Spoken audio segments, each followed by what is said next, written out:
Manage communication.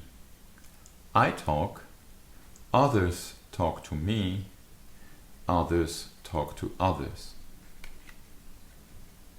This Oblique Strategies offers 3 different perspectives on communication, and I think it's helpful to always consider all 3. So from a leader's perspective, we are often in a role where we are invited to talk. So communication means I send something to others. It can be talk, it can be emails, it can be any other way, but the important bit is I'm the sender. And while the system often invites us to do exactly that, it's helpful, I believe, to ask ourselves, is this really what provides the best results? Imagine, for example, roadshows. What happens if I'm invited to go to roadshows, or I want to go to roadshows, and I have my presentation? So I talk and people receive information.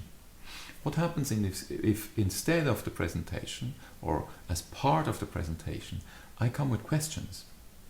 Now the others are invited to talk back to me, and we have at least a dialogue, or maybe we have me more listening to them than the other way around. What changes, for example, in things like ownership as a consequence of that kind of communication? And the third one is even less, I think, obvious.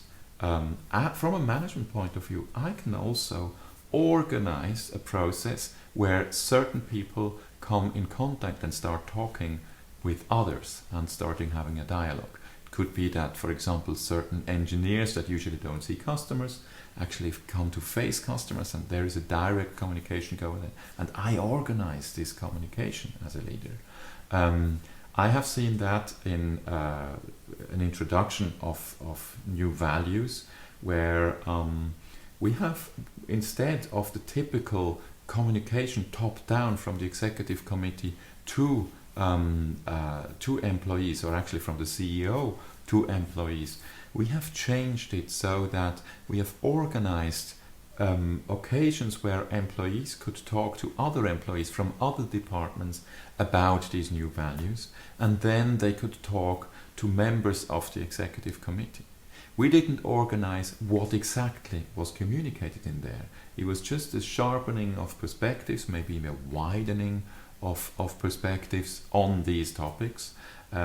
Also by that, the topic became more connected to everybody's understanding of everyday work. But we didn't really formulate messages there. We created environments where certain people with certain roles had to were to communicate and exchange with people with other roles. And as a consequence, something happened. So when we look at these 3 aspects of communication, now we have a larger keyboard to play with, and to think always, what do we want to achieve with the communication, and then what kind of communication setting is actually the one that helps us best achieve this.